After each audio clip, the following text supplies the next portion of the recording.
Hello, and welcome back to another banger of an episode of the D Hope podcast.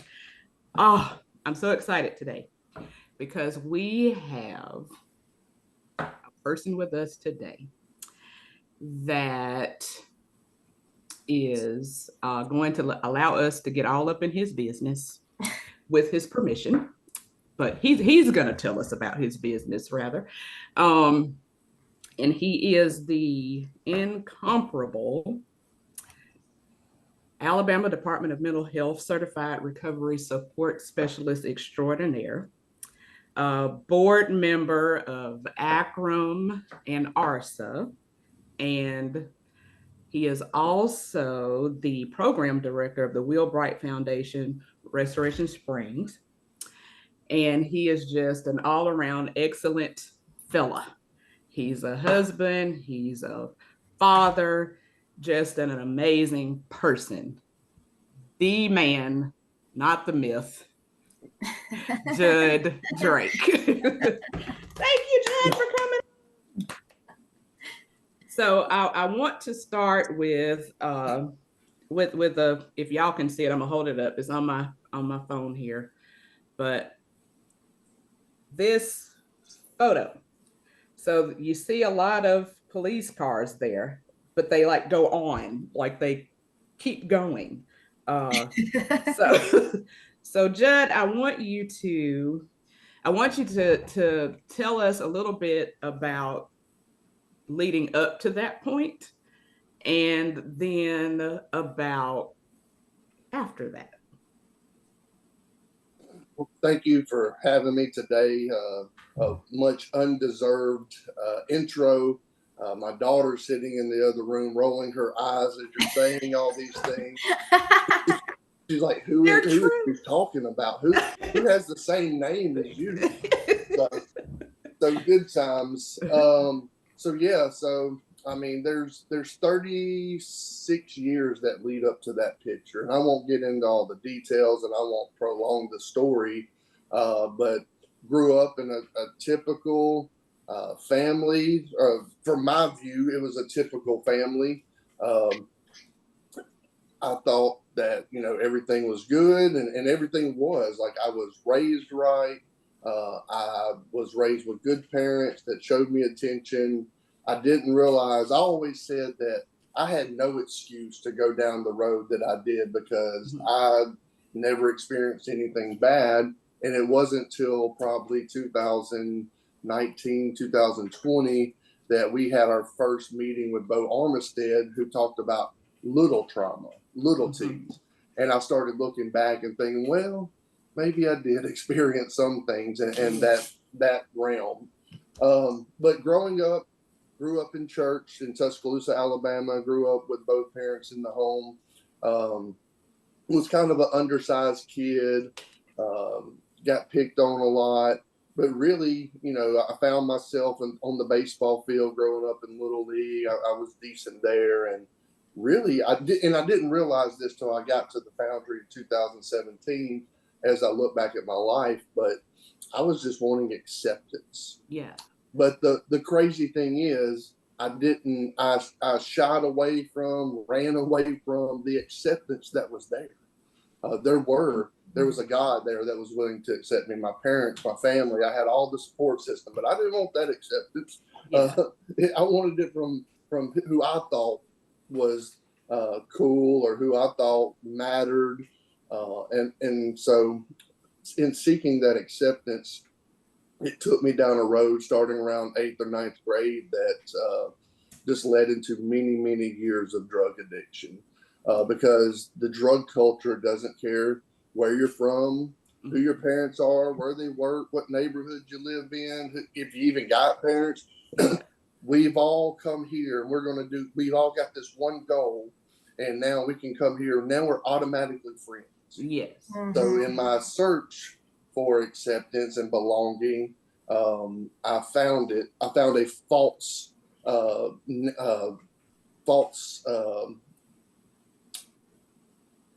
sense of it in the drug culture.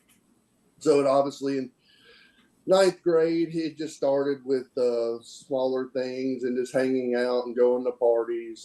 But by the time I was a senior in high school, I was fully wrapped up in the drug culture. Ended up in 2002 sitting in jail with my second felony charge, and supposed to, when I wake up in jail, I'm supposed to be going to get sentenced for my first felony that morning, but I wake up in jail because of drinking and possession. So from there, that they're like, "Hey, you need help. You need serious help." I'm like, "I agree."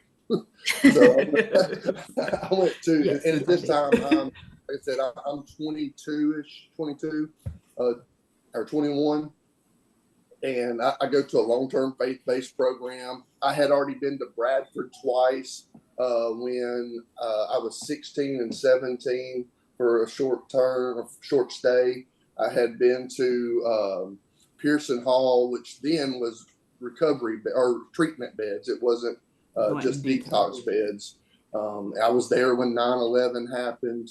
I remember that specifically, and that's always a good thing when you wait for your kids to come. Hey, our teacher said, "Where were you when 9/11 happened?" I was like, "Oh, oh dear, yeah." Yeah. So then, like I said, I go to the faith-based program. I get a lot of good stuff. Again, grew up in church, so this was nothing new to me.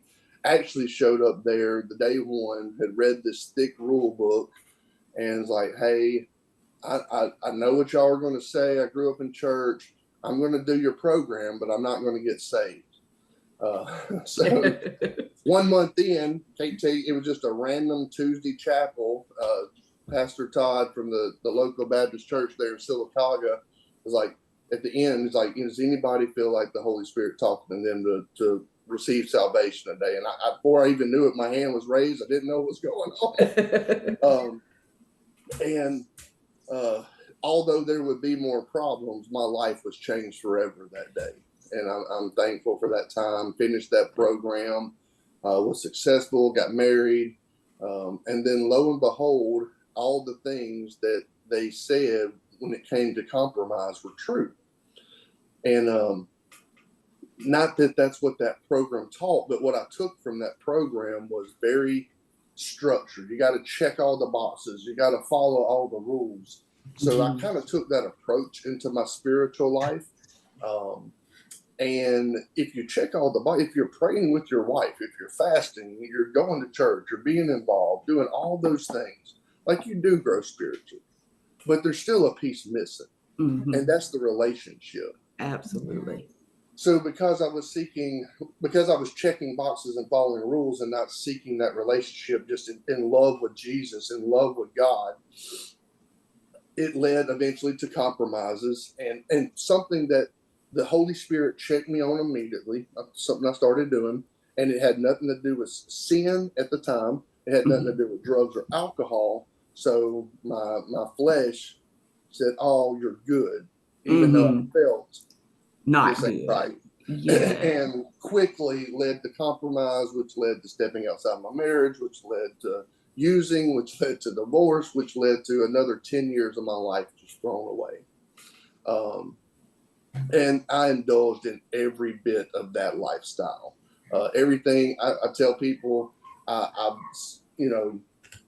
distributed so much things that I quit a very good job, and I've stole from my family, and I've participated in everywhere in between that. Hey, Judd, I hate to interrupt you, but can you just share what those small little compromises were in the beginning? Oh, yeah. Just for like some people maybe listening and maybe like, well, I may be compromising in those areas. Yeah. So it was a simple. Me and my wife had this agreement. We'd go to bed together because we're newlyweds. Like she's reading all the magazines, anything that people tell us to do. We're in love and we're trying to do it the godly way and all the things. Yeah. But then I started staying up online, and I was not doing it to meet women. I was not doing it for any other purpose. In my mind, I thought that I was just not ready to go to bed. And then eventually that led to a conversation. Gotcha. That conversation led to an inappropriate conversation, and it didn't happen all in one night, obviously. Yeah. And then, so from there, that snowballed into, like I said, stepping outside my marriage, which led to all the other things. Yeah. So, like I said, I indulged in the whole lifestyle. I was addicted to the money and the phone call, because you got to remember, my thing when I was young was acceptance. So when you're the man, and every time my phone rang, those endorphins kicked in. Again, didn't realize this in the moment. After I look back, I was like, oh, well, that's what's going on. So because I knew every time my phone rang, somebody needed me. Somebody needed somebody wanted me to come hang out with them or be around them or whatever, right? Right. But when you do that 24/7, your name will get out there in the West Alabama narcotics realm. You get on other people's radar. Yeah. So one night, sometime early on in 2017, I think it was early February, I get pulled over. They handed my license all the way up to please step out of the car. And I didn't step out of the car. I stepped on the gas. I got away from them that night. And then when you're already on state probation, you got away from them. They really have a thing about wanting to catch you. So they started, anybody that knew me, they started pulling over, just all the stuff. And then eventually I got in the habit of stopping by my mother's house in the mornings, because I couldn't go home to mine and my wife's house, obviously, because they would come here every once in a while. So I got in that habit, and they found out I was there, and it was, I think, 11 Tuscaloosa City, Tuscaloosa County cars. I don't know how many people were in each car. SWAT gear, helicopter. You would have thought. My mom asked me, like, hey, what exactly were you doing? I'm like, not that much. And then it's even crazier. Like I'm laying down in the floor, like that's gonna hide me. Like they don't know I'm cars out there. Like my sister knows all the Tuscaloosa Police Department from her job, so she's texting like, "Hey, they're gonna kick the door down if you don't come out."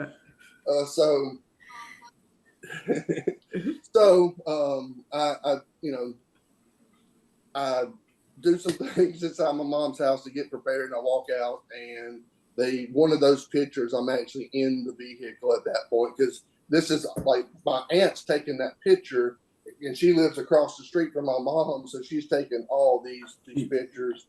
And you want to talk about such a relief. As I was sitting back in that car, because after I ran, every time I got to see my children, I had to worry, are they going to show up while I'm seeing my children? My daughter was a little too young. My son was a little older.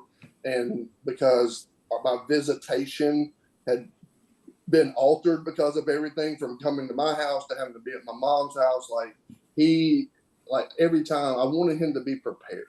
I was like, hey, I am going to jail, but I am going to be okay as well. So every time I saw him, I was in tears. He was in tears. So knowing that was over was so awesome. Yeah. And I had run from God for so long. One thing I forgot to mention, as I was growing up, there was lots of times that I went down to the altar, and I've cried it all out at 10 years old, at 16 years old, after wrecks and after different things. And that's nothing against my pastor, my church, that denomination. Just in the late 80s, early 90s, this is kind of just what it was, at least in Tuscaloosa, from what I saw. It was when you went to the altar, there was a lot of expectation and no explanation. Right. Like everybody, he's saved now, everything's good. Nobody told me like what the next day was going to look like, or the next day was going to look like. So I thought they said I was changed, so I must be changed. Well, yes, but how? Yeah. Like, why don't I feel different? Why am I still thinking the same things? Why all the stuff? Yeah. So, but this time I sat in the back of that police SUV, I just knew I was done. I knew I was finished. I was so tired of running from them, from God, from responsibility.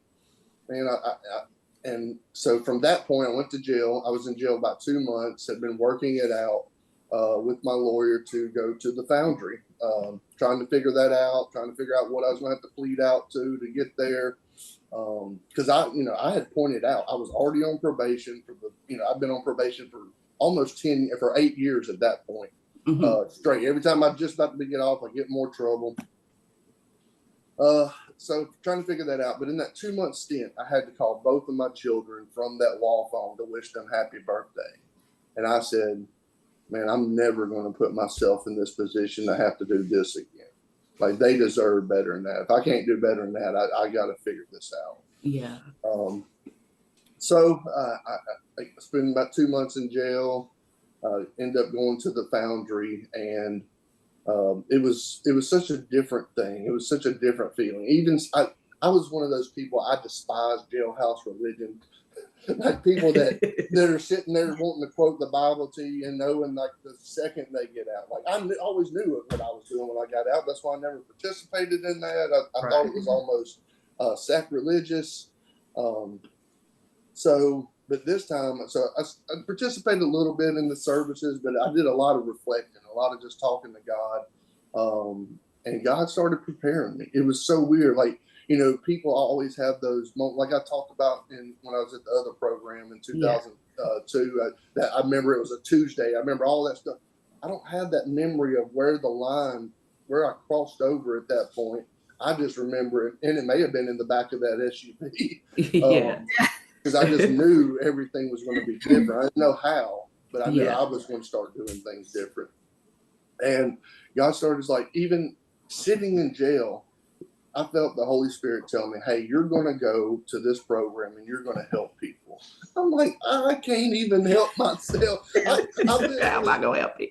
I'm in a jail cell locked up. Like, how am I going to help? Like, I'm not even trying to be that person. I'm just trying to go there and get what I need to get. So show up and join this participant ran Bible study. And the guy that runs it leaves like 10 days later, and they're like, hey, you sound like you know what you're talking about. We want you to start running this Bible study in the library. I'm like, okay, well, here we go. And so I did that the entire time I was a participant. As I was getting toward, actually, it was about halfway through my time there, they had asked me to help in the intake department. And I worked in the intake department about 3 weeks. I still had probably 2 to 3 months in the program. I said, this is me. This is what I want to do right here. I want to help people. I didn't know why. So I went to leadership. And it's like, hey, this at the foundry, you had a portion of it where you phase out and you go home and all that. And you're still in the program. I said, during that time, God put it on my heart that I want you to volunteer. You can live at home 50 miles, 60 miles away. But I want you to drive up here and volunteer the entire time, which it was from February to June for me. And so I approached leadership, had to talk them into it, and did, because they were like, we've tried this before, and the guy just kind of faced. I was like, look, I'll treat this as a job. If I feel like I can't continue, if I get a job opportunity, like, I'll give you 2 weeks notice, the whole deal. And I did that the entire time, and still not knowing what was going to happen. Back up to how things were different in jail, I remember writing my mom a letter saying, I know it's too early to even think about this, because I knew the foundry was 9 months inpatient. I hadn't even made it out of jail yet. I said, but I've always taken the wrong jobs for the wrong reasons. I said, we need to start praying the right jobs out there for me. Mm-hmm. Yeah. And I don't even know why I wrote it. That's what I felt in that moment. Mm-hmm. And so, as I'm about to graduate, not even 2 weeks, I think it was 1 week before my graduation, a position is created at the reentry program at the foundry. And I was, you can't talk to participants about working for the foundry, but I was from the side told that I should probably apply for that position. And I did. And man, it has been one crazy ride since. I I remember graduating that Sunday morning. I think it was June the 16th or whatever that second Sunday of that particular June of 2018 was. Graduate, leave there, go to lunch. As I'm sitting at lunch, I get a phone call saying, "Hey, have you done your phone interview yet?" I'm like, "No, was I supposed to?" Yeah. Like, did I miss something? Yeah. So, but it actually kind of drug out. I didn't know what was going on, but it took me about 6 weeks to finally get on boarded and take that position at the foundry. And I've tried to leave the ministry before. I've tried to get jobs outside ministry, but I've been very prayerful about it. And even, man, the first time it happened, I remember it so specifically because I was like, "Hey, God, if this opportunity is not for me," because I had one mentor speaking to my life and said, "I don't feel like there's a wrong choice here." I said, "I'm tired of not a wrong choice. I want God's choice in my life moving forward." And so I remember praying very specifically, "This is how I want you to answer this, God." And he answered it exactly like that. And I got mad. I was like, I wanted to go do this other thing and make money and do all my things. Yeah. And then he checked me. He's like, "I answered it exactly." I said, "You're right." So I went and ate a cheeseburger, got over it, and moved on. And from there, just opportunity after opportunity, just showing up every day, caring about people, caring about the program and the organization that I'm working for, whoever that is. It has grown my influence and beyond what I ever thought. What I didn't want it. Donna, you were in the meeting that we were at Thursday. Where I shared it. We did a personality test. I'm an introvert, and nobody knows it. I know it because it's such an effort for me to do all the stuff I do. Yeah. And God has given me influence on people at the state level. Put me in an organization where we have influence on the national level with our advocacy work with Voices for Non-Opioid Choices. And man, he's just grown me so much. And it's been so amazing when I talk about I've tried to leave organizations and leave ministries, every position I was in. Why is that, Judd? Because early on, it's not that way as much today. I kind of understand that a little bit. Yeah, It's a high calling. Yeah, there's a lot of it takes a lot out of you. And It does. early on in the organization I worked for, it wasn't great pay, and it wasn't about the money as much as what my bills were. Like I was driving older 4-wheel drive, 120 miles round trip a day. I had 2 child supports. I had a home. I had kids and all kind of travel ball. I get it. It wasn't like I was mad about the pay. Just my life was, Yeah, you needed more. Yeah. Yeah. So, but I just kept believing in God, and He's provided side jobs, so to speak, or other avenues of income for me that I never thought about. There's one I participate in now that it fell in my lap the way things have happened, and God has been so faithful and so good to me. Not that I deserve it; He just does it because He said He would. That's how I feel about it. Yes. But again, like I don't know how deep you want to get to where I am today, but I'll just go for it. I helped a nonprofit startup and was on their board for 4 years called Dorothy's House in Northport, Alabama, where it helps women coming out of abusive relationships, just homelessness, sex trafficking, anything that a woman experiences in the world today, and they need a hand up. Help them with that. Like I said, I'm on the board of the Alabama Rescue Services of Alabama, the Alabama ACRM, Alabama Christian Recovery Ministries, or the Association of Christian Recovery. I just joined the board of One Mission, which helps specifically with the homeless population in Tuscaloosa County. I'm leading up the peer sponsorship committee for the 2025 peer conference next year. I've spoken at ASADS. I've spoken at peer conferences. I'm a Sunday school teacher. This is the funny one. I'm a deacon, and they voted me to be a deacon after I shared my story. Like, the church knows who I am, and they feel like, hey, Like, we need you. Yeah, but that's Well, you can reach people that, a lot of people can't, right? Yeah. Oh, absolutely. And it's just a testament to the change in my life, to the change Absolutely. that God has done in my life. We recently, my son graduated, and he was getting ready to go to a basic training for the Army National Guard, and we were sitting around telling our favorite Jackson moment. And mine, which kind of got to me, was I told my family my favorite moment was when he called me and said, "Hey, Dad, I want to be baptized, and I want you to do it." Oh, that's beautiful. Yeah, and it was a beautiful moment. It was a beautiful request. But the part I didn't tell to my family was after I had graduated the foundry, like the next year. So 1 year after graduation, 2 years in recovery.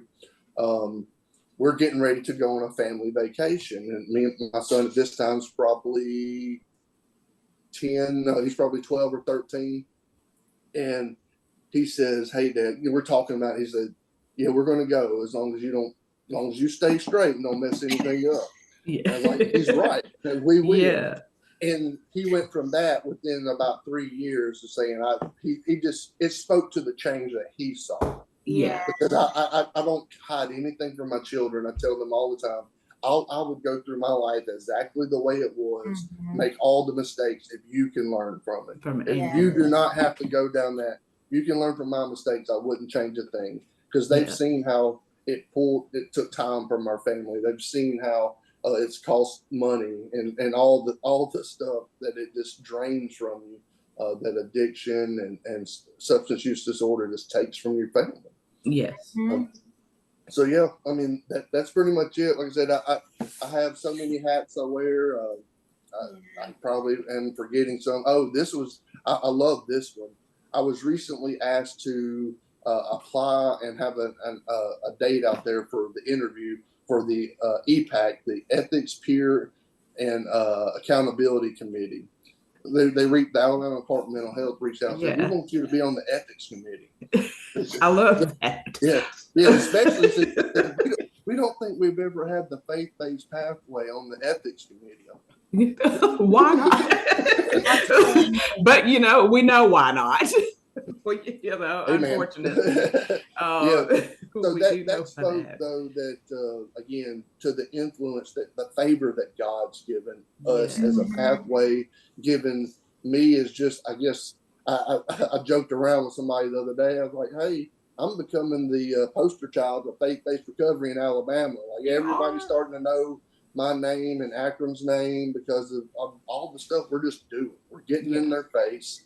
We're doing it with gentleness, with humbleness, with respect, and we're making some headway. And I'm happy to be a part of that movement, because there's people that have been fighting that fight for 10 years before me coming onto the scene. Another one.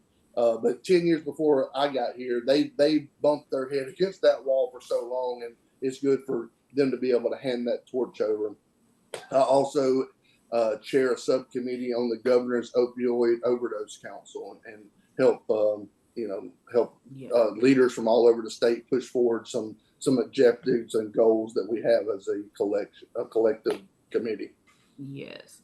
That's and awesome. I think too, Judd, with everything that like that, like you said, the favor of God that's on your life, that I've watched you move, like how I 100% believe God was telling you to, like, and he put you in those places for that reason, because having I remember encountering when the peer support first started coming on the scene, I think in 2016.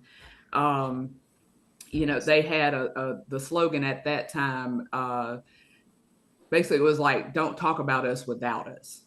Yeah. And I was like, what a wonderful thing, because who better to help someone than a person who's been down that road and is absolutely living free, not just, thinking, waiting for the shoe to drop, so to speak, but somebody who's actually free from the grip of addiction. And that's what I've seen in you. I like, it's more than that you're sober, you're free. Yeah. And that, I think that is what really stands out to, to people. And it's like, here's what you can, become if you put in if you not only put in the work, because there's several people that can put in work, but to, like you said, get the connection to what you're doing and why you're doing it. Yeah. And if I could speak to anything to your audience, this is something I preach to people early in recovery, early in the faith. Be patient. So many times I have seen people get in a rush and get frustrated and lose their momentum and lose their recovery and lose their freedom behind getting in a rush. And I always use this. I tell this really short story. Had a guy at reentry, had been in prison 25 years, got out, and he started getting in a rush. He started. He was working a job, 2 jobs. One was keep him up late, and one had him getting up early. And he was one of those guys early on that would come sit in my office and ask all the right questions and had good conversations with. And I warned him. I said, "Man, you're getting in a rush." I said, "You don't have to buy a car today. You don't have to move out. All this stuff." And he left the program 3 weeks later, and 3 weeks after that, he had committed another armed robbery. And when you're out on parole for murder and you commit an armed robbery 1, like, he'll never see the outside of the Alabama Department of Corrections again, all based on he got in a rush. Yeah. And that's just. Glad you said that. Yeah, that's so important. Yes. Because it takes time. People, especially early on in recovery, you want so bad to get back what you lost, right? But it's really not about getting back what you lost. It's creating a new pathway. And so to do that, you have to be patient with yourself. And I think that, and I see that in your story too, your faithfulness to God throughout that time of when you were at the foundry and then when you were driving, going back still. I mean, I'm sure that was hard, that was some uncomfortable moments, right? But you were doing what you felt called to do, which is now flourished your ministry that you're doing. How many years later? This past April was 7 years. So 7 years later, now look. But I think it's because, and I'm just a firm believer at, if you stay faithful through those uncomfortable moments, like, God has a plan, right? Yeah. And so you have to trust him, and it's like building that spiritual maturity to get you to that place you are today. Because 7 years ago, you wouldn't have been able to get out and be the person you are today for these other people, right? Yeah. So it's yeah, exactly. They look at me today and they're like, "Well, you had this and that." I'm like, "No, but you didn't see me." Yeah. Out at the foundry, and because my grandmother had passed away, I had just enough money to buy a $2,000 car from the foundry auto sales to have. They look at what I have now, and exactly. They don't see. He even had one guy counseling. He's like, "Oh, you don't look. You just got a new car." I'm like, "You talking about that car that my mama's letting me use because I can't get a loan right now, and we're working on that part." Like, they just see stuff and they think they know everything. Yes, I've been there, so I know exactly what that looks like and feels like. But yeah, so if people, me and a buddy of mine, we talked not long ago. We were like, if we could take everybody fresh in recovery and said, "Hey, if you never use again and you love Jesus and chase after that relationship, here's what your life will look like in 5 years." If there was some way to show them that, I think the success rate in recovery would be so much more, because when we're early on, we can't even fathom the reality of what it looks like 5 years later. So. Yeah, and like this is that was 2017. No, that one was 2013, but 2013. The one in 2017 looked my gosh. Like, look at the difference, right? Like, look at them eyes. You look like you got some crazy eyes. I did, because I actually have something hidden in my mouth in that picture. Oh, do you? Yeah, and I don't know if the statute of limitations is up, so we're not going to talk. We'll let that right. Yeah. But like you said, like if I love that you made mention of the being patient. which is something that I say almost on a daily basis. Just, you don't have to get in a rush. Like, you got your life, until that day. I like to say it, that either Jesus comes back for all of us or just me.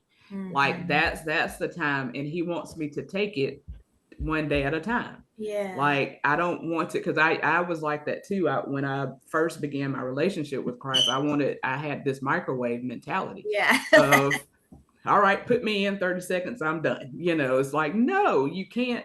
That's not how this works. It's a lifetime. You're going to forever be, if you're willing to, forever be learning and growing and experiencing the newness of life that he wants you to experience. So that to me is that is I believe the best message that you can, give someone, to just be patient and do what he's asking of you. Yeah, in that present moment, because sometimes we can, which I think it's really good to have goals and to work towards those. But also just do what you can with what you've been given in the present moment. Right. And then that'll lead you to the next, to whatever God has for you next. But whatever task is in front of you, then just do that with like you're working for the Lord. Like, do that with all of your heart, right? Yeah, because sometimes you can let your future distract you. And what I mean by that, I experienced this in a real life situation where there's this road, and it's stupid. They have like 3 stop signs, like they're 2 car lengths apart. And I've been on this road hundreds of times, and it's right just past these stop signs is the high school I was going to park. And I'm one of those park planners. Like, I want to plan my parking based on how easy it's going to be for me to get out of there. So I was so focused on looking up at the parking lot, I ran one of these stop signs. And so I missed what was right in front of me, trying to look at what's ahead. And that's how we can get sometimes. We can miss what God is trying to teach us, mold us into, prepare us for right now, and prepare us for the future, because we're so focused on what's ahead. Absolutely. Yeah. Oh, I have this little plaque or whatever, says bloom where you're planted. That's it's just a reminder for me to stay present in the moment, because I did live such a life of looking at, either I was looking backwards or I was looking too far ahead, and I was never in right now, like ever. Just being in the present moment. Yeah. So I practice that. And Judd, you did such an amazing job on Thursday. I didn't get a chance to tell you that on Thursday, but wanted you to know that, like, really made me, want to come up a few notches. He was talking about excellence and why we should practice that. And I was like, okay, I got to step my game up here. So thank you. Excellence matters. Yes, it really does. And like the way that you put it, the way that it was palatable, or is that, if that's the right word I'm looking for? And can we just talk about it really quick, because I feel left out. What are we talking about? Yeah, we're gonna have to tune you in. So go ahead, tell a little bit about it. Okay, well, I just addressed it. That excellence matters. It matters to the people we serve. It matters to the God we serve. It matters to our own individual lives, to our organizations. No matter what realm you're operating or space you're operating or who you're talking to that day, your effort matters. Number one, biblically speaking, we are called to everything if we claim, hey, I'm a believer, you should be able to see Jesus in me. We are called by the Bible to say, hey, everything I do, I should glorify God. And that is hard. Yeah. And if I could just sum it up real quick, the main or one thing that I used was our target should always be perfection. We're not perfect. We're not going to be perfect. But if we're not aimed at perfection, then we're off course. So every day, our target should be perfection, and our goal should be consistency. So I should constantly be headed towards perfection, getting better and better. And that matters when I'm talking to people in my organizations, to my supervisors, to my employees, to my participants, to my Sunday school class. Like if I'm a disciple maker, or I'm a person that's saying, hey, I'm going to help you in recovery, I'm going to help you walk things out spiritually, I need to be doing that like somebody's life depends on it, because a lot of times it can. Yes. And I'll end it with this, because this sums it up as well too. Francis Chan, when he got up to be a keynote speaker at a church leadership conference. So these are people saying, I'm a leader in my church, I'm a disciple maker in my church, I'm coming to learn to do that better. Francis Chan gets up and says, hey, if you don't believe 100% of what the Bible says, and you're not just totally crazy in love with God, you can leave now. And at first there was a quietness, and then people started laughing. He's like, I know it sounds kind of comedic. He says, but I'm dead serious. And listen to why. He said, because if you are saying that you are the disciple makers, the leaders in your church, and you don't believe 100% of what the Bible says, and you're just not crazy in love with God, why would I want to make more of you? So we as leaders in our organizations, we as leaders as peers, we as leaders as just having influence in anybody's life, because John Maxwell will tell you, leadership is nothing more than influence. And we have a lot of influence in people's lives that we know about, and some that we don't know about. Right. So we got to be, we should be influencing them to be better. And if we're going to teach somebody to be better, like we've got to pay attention to all the details. And I could go on and on through the whole presentation, but man, it just matters, because the person on the other side of that table from us that's either being discipled or being in our organizations, in our recovery programs, they need to see excellence in us, and they need to see we care, because they do matter, and that's why excellence matters. Absolutely. That's good. I really do. I like that. I like that approach, because it does matter, and that consistency too. I like how you said that as well, because I think to have excellence, you have to be consistent at whatever path you're on. And a lot of people don't get to their destination because, one, they lack the discipline and they lack the consistency, because it is hard. Yes. Yeah, the state of course can be difficult. That's one of the things that I've learned through. I've had many nutritionists throughout the years. Like, it's a ridiculous amount that I've had, and they've all said like the same thing at different points. Like, be consistent. Like, no matter what's going on, be consistent and be prepared. Because if you're prepared, you can stay consistent, so you don't get derailed as much. And so that's been I'm still practicing in those areas, but I believe that I believe that's why self-control is the last fruit of the Spirit listed. Because I think they're listed in order personally, but I think the last one is self-control, because that is something that we will be perfecting, all of them, but really working on for the rest of our lives in many different areas.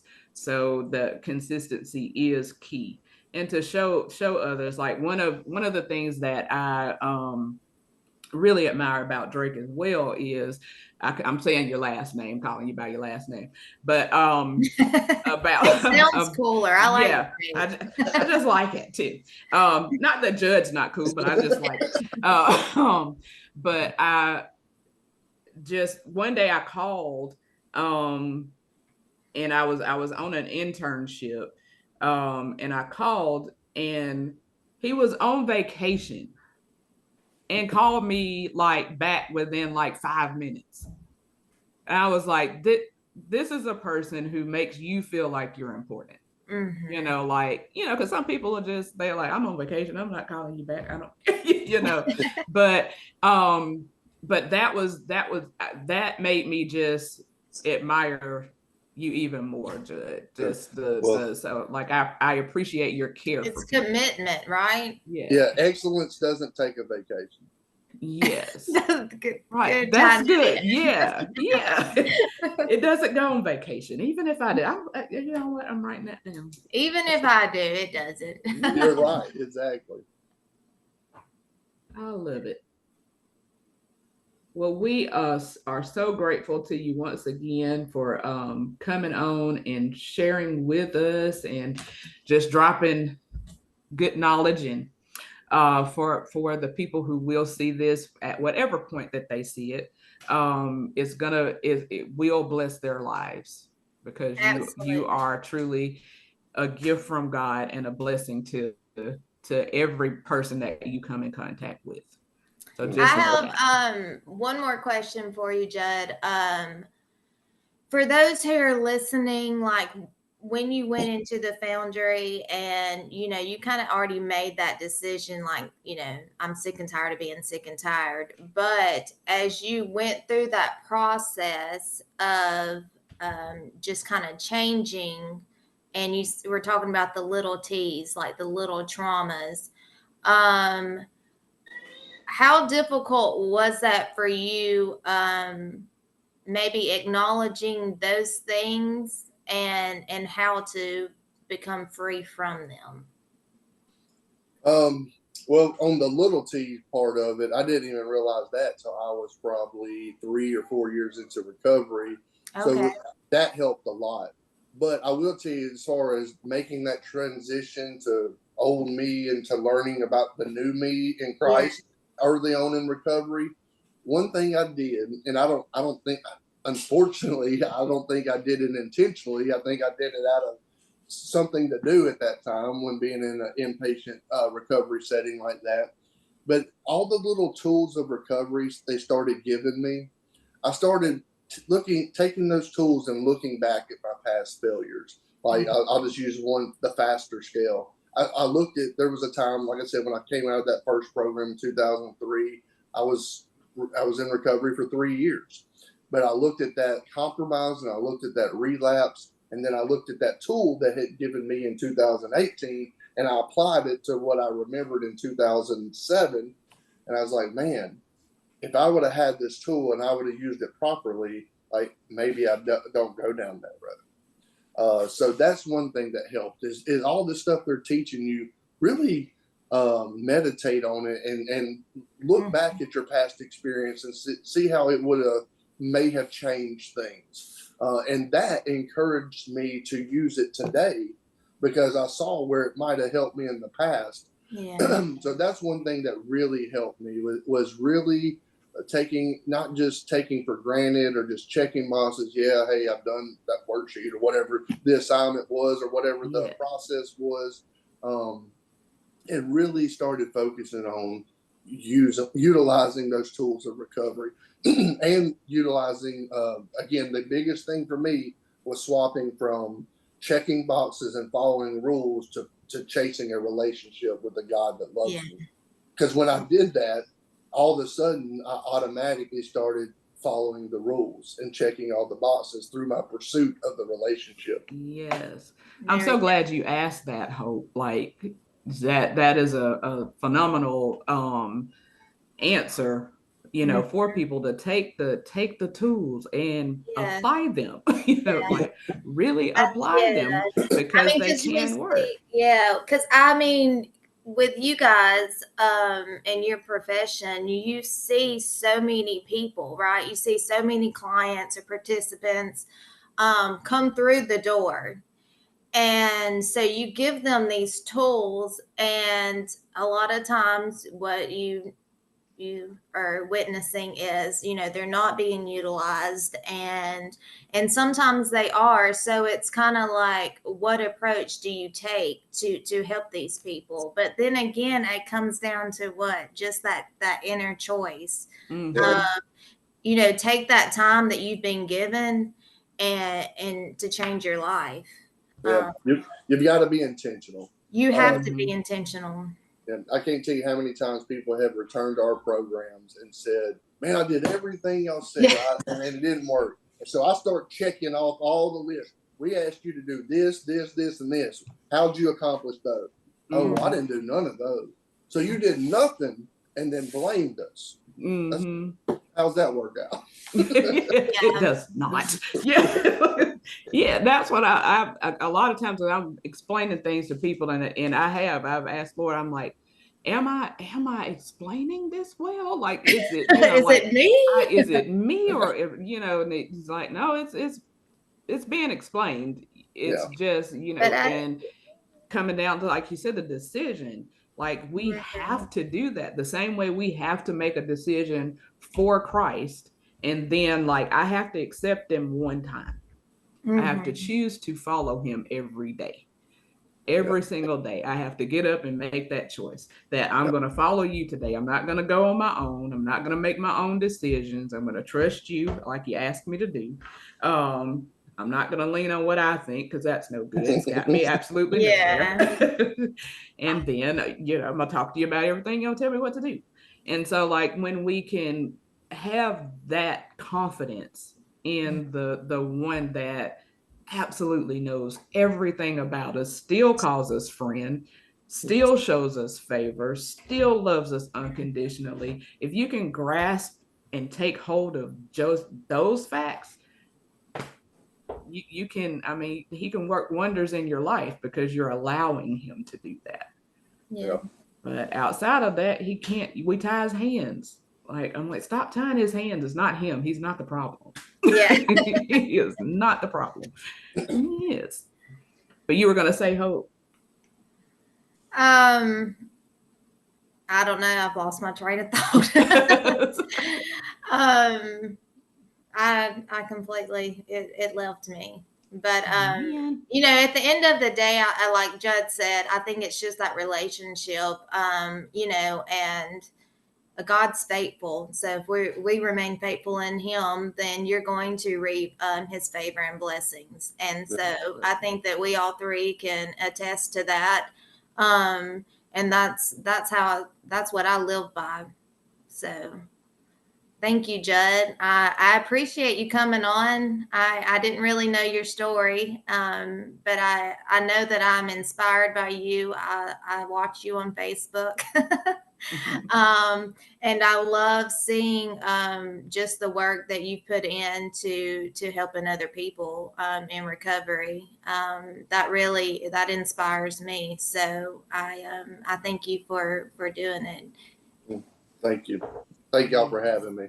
Oh, you are welcome, and you are welcome to come back anytime to just chat with us and share some more knowledge and help us to come up to a new standard in our lives, because you're just making people better, Judd. I'm just saying.